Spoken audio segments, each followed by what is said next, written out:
Nação, e a imprensa esportiva está de boca aberta com o Flamengo. Nós vamos aqui analisar, mas é o seguinte, faz o seguinte, presta atenção. Primeira coisa, chega explodindo o dedo no like. Por quê? Presta atenção. O Vasco está afundando na zona do rebaixamento nesse momento. Já estão falando sobre uma possível demissão do técnico Barbieri. O Flamengo começou a subir no Campeonato Brasileiro, já está em quinto colocado e vai embalado agora para a partida da Libertadores da América. Então, vamos bater aqui uma meta de 2.000 likes para esse vídeo. Eu preciso da força da torcida do Flamengo. Você que está assistindo esse vídeo, compartilhe esse vídeo aí no seu grupo de WhatsApp. E também, se você não é inscrito no canal, se inscreva. Agora, olha só, vamos ver aqui o Sormani. Tem aqui, ó, o Benja. Tem aqui o Zé Elias, tem o Chico Lang falando sobre a vitória do Flamengo. E todos eles se renderam ao Flamengo. Até os antes estão se rendendo ao Flamengo. E esse vídeo aqui nós vamos analisar porque, meu amigo, eles não pouparam palavras para poder falar sobre o Flamengo. E eu gostaria da sua opinião também nos comentários, porque hoje foi um show do nosso Mengão. Crédito esse vídeo, vou deixar o canal do Ben, já o canal do Sormani, o canal ESPN Brasil, link na descrição, Gazeta Esportiva. Vamos então pro vídeo de hoje. 4-1 na noite dessa segunda-feira no Maracanã, no Rio de Janeiro. Olha, deu pena no Vasco, viu? Deu pena. Meu Deus do céu, que futebol pequenininho. Se o Flamengo não tira o pé, podia virar 4 e acabar 8. Só que o Flamengo tirou o pé. Mas vamos falar daqui a pouquinho sobre isso, mas não se esqueça de se inscrever aqui no canal. Se inscreva, dê seu like, que é muito importante pra gente, para propagar o nosso canal, e também acione o sininho para você ficar sabendo quando é que a gente solta vídeo, quando a programação tá ao vivo, enfim, pra você ficar por dentro da programação aqui na Placar TV. Mas, gente, é o seguinte, aquilo que eu tava falando, né? Deu pena. Sinceramente, olha, o futebol do Vasco foi um futebol primitivo, um time horroroso. Vou dizer uma coisa pra vocês, hein? O time do Vasco não é tão ruim assim não. Não é tão ruim assim não. Isso aí tem muito mais a ver com o trabalho do técnico, que é ruim, do que com a fragilidade do elenco. Mas o Flamengo não tem nada a ver com isso. Comandado em campo pelo Gerson, que fez uma partida esplendorosa, magnífica, jogando mais à frente em relação àquele Gerson que jogava com o Jorge Jesus. Com o São Paulo ele joga mais à frente. Ele comandou o time em campo. E o lateral esquerdo, hein? Ayrton Lucas. Esse moleque é bom jogador. Agora, que absurdo, hein? Aquele primeiro gol dele dá pro Pedro uma vergonha. O gol foi do Ayrton Lucas. O gol foi do Ayrton. É uma vergonha. Olha, esse gol dado para o Pedro mostra bem a fragilidade intelectual da nossa arbitragem. É por isso que o futebol tá tendo problemas com as arbitragens durante os jogos. Porque os nossos árbitros são ruins. Eles têm ainda a capacidade de errar tendo o VAR na mão. O gol foi do Ayrton Lucas. Tá lá na súmula. Pedro, mas o gol foi do Ayrton, que depois do Gerson, para mim, foi o melhor jogador em campo. Eu tenho falado aqui muitas vezes, aqui na Placar TV, a respeito do trabalho do São Paulo. E eu sempre digo, rapaziada, vocês, torcedores do Flamengo, tenham paciência. O São Paulo, ao contrário do Jorge Jesus, por exemplo, não teve pré-temporada. O Jorge Jesus teve 20 dias o time à disposição para treinar. Naquela época que teve lá a Copa América e tal, ele pegou e treinou o time. O São Paulo ele não teve. Jogo quarta, domingo. E eu já cansei de falar. O forte do São Paulo não é o grito, não é o gogó, é o campo. É o campo. E o campo ele não tem tido essa oportunidade, infelizmente, por conta do nosso calendário e pelo fato do Flamengo também ser um time que disputa tudo que é possível, porque é um time excepcional. Mas aos pouquinhos o São Paulo está arrumando esse time do Flamengo. E você pode ter certeza, torcedor do Flamengo, coisa boa vem pela frente. 4-1 incontestável. Repito, poderia ter virado 4 e acabado 8. Mas para a sorte do Vasco, o Flamengo tirou o pé. Bem, meus amigos, antes de mais nada, obrigado Flamengo. Obrigado Flamengo pelo grande futebol exibido diante do Vasco. Primeiro tempo 4-0, segundo tempo 4-1. Né? O Flamengo tirou o pé, essa é a grande verdade, né? Era para até meter mais gols no Vasco da Gama. Um time muito ruim, bicou para baixo. E obrigado, Flamengo, também por ter jogado o Vasco lá pro purgatório, saiu do purgatório e jogou no inferno lá da zona do rebaixamento, né? E o Corinthians vai dormir fora da zona de rebaixamento. Isso é muito bom, né? O time do Luxemburgo vai entrar aliviado, né? Perder para o Goiás não estava no programa, mas o Flamengo segurou o Vasco, né? E vou te contar uma coisa, era para ter uma goleada muito maior, muito maior. O Flamengo acertou o pé, o Gerson está jogando muita bola, não é de hoje, faz uns 3, 4 jogos, todo jogo que eu assisto do Flamengo, o grande destaque é o Gerson, né? E tem outros, Arrascaeta, Gabigol, que nem jogou hoje, nem sentou no banco, Pedro, o Cebolinha, enfim, todos muito bons. Em compensação, o Vasco muito ruim. Que entrevista triste deu o Léo Pelé depois do jogo. Coitado dele. Saiu do São Paulo pensando que ia encontrar paz e Deus lá no Rio de Janeiro e tal, Deus os acuda. Pobre Vasco da Gama. Meu Deus do céu! O que foi isso que aconteceu no Maracanã? Em 18 de março do ano passado, o cara aí da SAF que comprou o Vasco prometeu que aquele teria sido o último Flamengo e Vasco com desvantagem do orçamento.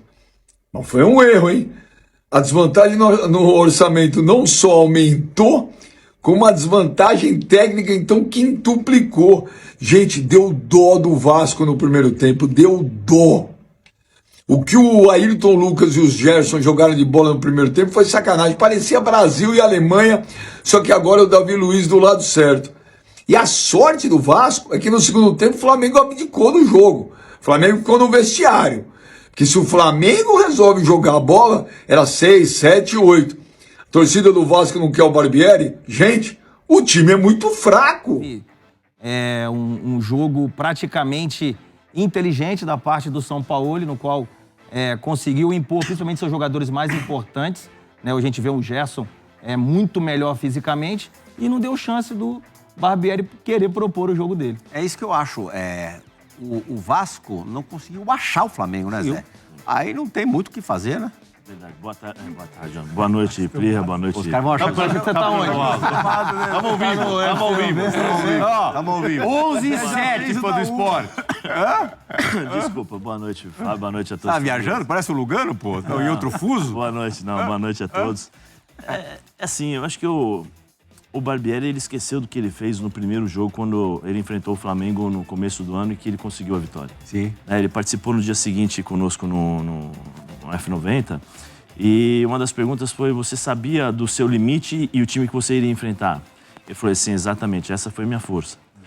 Saber a dificuldade que você vai enfrentar. Você não está enfrentando, e aí, respeitando, lógico, Goiás, Cuiabá, não é? Você está enfrentando Flamengo no Maracanã, num clássico em que 1-0 já né, já causa um alvoroço para os jogadores. Aí você vai tentar propor o jogo, sendo que você vem de 2 derrotas. Em 3 jogos, o Vasco tomou 10 gols. Como é que você vai propor o jogo? Como é que você vai pensar em propor o jogo? Os teus jogadores, emocionalmente, não estão... Você percebe que o time do Vasco quer jogar, mas não consegue fazer aquela ligação, o último passe, tentar fazer uma jogada de... Mas não é só o jogador do Vasco, né? O futebol brasileiro, de uma forma geral, um drible. Né? Você não tem isso no Vasco, você tem toque. Só que aí você dá campo para o Flamengo dominar o meio-campo. Você dá a possibilidade do Flamengo dominar o meio-campo. Ele põe só o Jair e o Galarça, né, como os 2 jogadores do meio-campo. Peck no banco. Só o Jair que marca. O Galarça, o segundo gol aí... Foi a primeira vez que o Barbieri iniciou com 3 zagueiros na temporada. Já fez esse esquema, já deixou o Vasco jogando nesse esquema durante algumas partidas, mas iniciar não. Deu para perceber. Deu para perceber porque defensivamente, realmente, a gente, que São Paulo jogou 7 anos com 3 zagueiros, é muito bom quando você justamente propõe jogo, você consegue marcar em ataque. Mas quando você é superado, que acontece, e tem que recuar, tem que ter certa ordem, né? E certa distância entre os companheiros. E você viu que em todos os goles do Flamengo, as coberturas, a distância entre o zagueiro e o meio campo, em todos estava errado. Em todos estava errado. O gol do Gerson, 3 zagueiros, mais o atrás dentro da área, e ninguém viu chegar o volante, né? Que isso deve ser, obviamente, função do zagueiro. O gol de Cuellar, no funil da área, sozinho, com tempo, para criar, pensar. chapar. Bueno, o gol de Ayrton Lucas contra-ataque, onde tinha praticamente todo o elenco de Vasco no ataque e deixar um campo para correr o jogador mais rápido do Flamengo. Então, defensivamente, realmente, deu para perceber que o Vasco nunca tinha jogado Três esse esquema, zagueiros, né? quando você não tem a sincronia, é um perigo. Mas Não, é como tudo, né? Não entre os zagueiros e meio campo, né? Se você sincronia essa distância do meio campo e começa a jogar nas costas dos meio-campistas ou lateral sai de tempo, aí sofre. Aí você, um monte de jogadores correndo atrás da bola, sem estratégia, né? E Que foi o que eu vi no primeiro tempo. Sem dúvida. E Você quem ser superado é normal pelo momento. Hoje quem aí onde você tem que propôs saber o jogo recuar. foi o São Paulo com os meias dele, no caso. Né? Você vê que quem decidiu o jogo foram dois, vamos colocar, né, volantes que sabem jogar. Pulgar acertou. Pulgar acertou um golaço. O Gerson, que jogando sabe bem, jogar Pulgar. atrás e tem essa prospecção para ir para frente. O Arrascaeta E jogou deram o sozinho. gol pro Pedro, que foi para mim o gol do Ayrton Lucas. Ah, lógico. Dois. Ô, Plirra, Sabia que entendeu? o primeiro gol do Ayrton Lucas deram pro Pedro. A gente falou no Pedro. Mas então, é uma questão É lei, né? Perdeu um clássico com nenhum gol de atacante. É uma questão de, como o Lugano está falando, uma questão de você ser inteligente e entender as suas limitações. Você não pode jogar com um homem de marcação com o Flamengo. Só um homem de marcação no meio campo. Você põe três zagueiros. Três zagueiros pra marcar um atacante, Para né, marcar Zé? um atacante. Exatamente. E aí você libera os teus dois alas e com um homem de marcação. O que o Flamengo faz? Dois jogadores de contenção, que seria... Qual você acha que era o Pulgar. plano do Barbieri? O que ele falou para você, propor o jogo. Só esqueceu do outro lado que tinha o Flamengo. Não, Só eu isso. acho que esse foi o plano. Então, quando perdeu a bola e foi dominado, não conseguiu recuar organizadamente, né? Que é o principal no elenco. Agora, você tem um jogador desequilibrante, é outra história, né? O Arrascaeta, nos dois primeiros gols, tem participação decisiva. Teu compatriota, Diego. Lógico, o jogador que pensa a uma velocidade muito mais rápido, né? Jogador desse como Ganso, né? Que às vezes elentece o jogo para acelerar. Então, quando você acha que ele elenteceu o jogo, é porque está acelerando, né? Está vendo, pensando, né? No próximo lance, como foi o gol de Gerson, né? E outras jogadas. Jogador diferenciado, que quando joga livre, é muito melhor ainda, né? Não, e aqui então, no Brasil hoje, não tem como não hoje, estar se, livre, né? hoje se colocou sempre na diagonal dos mediocampistas de Vasco. Ele e Gerson sempre recebiam sozinho. inteligente. O zagueiro saía atrasado ou tarde, então... O que chama um acho pouco a que atenção facilitou, né? também, Plirra, com relação ao trabalho do São Paulo, assim, o primeiro tempo do Flamengo, essa ida e volta, sabe, muito rápida, né? Então, assim, a gente via o Gerson fez gol, o Pulgar fez gol, mas eles chegaram outras vezes à frente e quando o lance acabava não resultando em chute a gol, a recomposição era muito rápida. Então, isso foi uma diferença hoje, né? Porque o Flamengo, ele colocava muitos jogadores no meio-campo, do meio-campo para frente. Quando saía o Gerson, aí Arrascaeta, aí Pedro, Matheus França, o Pulgar chegando à frente. Só o Thiago Maia protegendo ali o sistema defensivo, né? E aí, Davi Luiz, Fabrício Bruno... O Pulgar tá mortinho nessa chegada do São Paulo, né? Tava. É que o Pulgar parece... acho que é questão de personalidade, né, Plirra? A gente não tá lá para saber o dia a dia, mas é um jogador que parece que é um pouco mais tímido do que o normal. Introvertido. Introvertido. E aí demora um pouco mais de tempo, ainda mais quando você chega em um elenco estrelado, jogadores consagrados, com conquistas. Então, demorou um pouquinho para ele pegar. Parecia até que tinha sido uma contratação errada do Flamengo, né?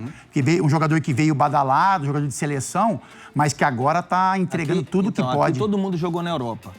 Né? O Pulgar vem de uma Fiorentina, vem do futebol italiano, no qual... O que acontece no futebol italiano? Ele corre menos, ele vai estar taticamente bem posicionado. Aqui, por que de repente, nesse momento, ele não conseguiu jogar?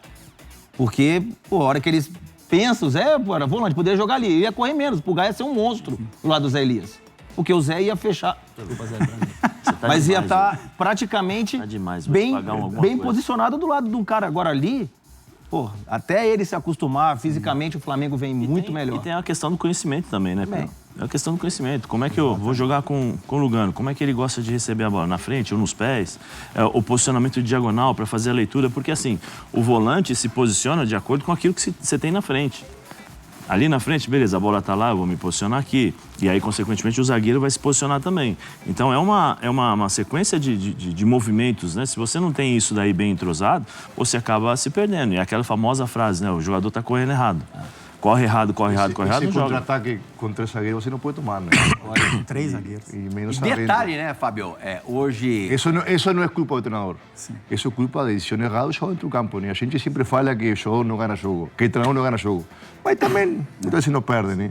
Aí o jogador tem que tomar uma melhor leitura do jogo, né? Quando, ou seja, defender atacando. Principal virtude de um zagueiro é quando você está atacando, estar defendendo, né? Estar prevendo o lance do time adversário. E aí, nesse lance, um erro muito grande de posicionamento. E os caras já estavam tontos também, né? Porque o Flamengo já tinha uma vantagem grande, estava dominando o jogo, um chocolataço. Mas aí é onde mais tem que ter experiência, equilíbrio emocional. Então tá aí, nação, essas foram as últimas informações da imprensa esportiva. Deixa o like, se inscreva no canal e a gente se vê no próximo vídeo.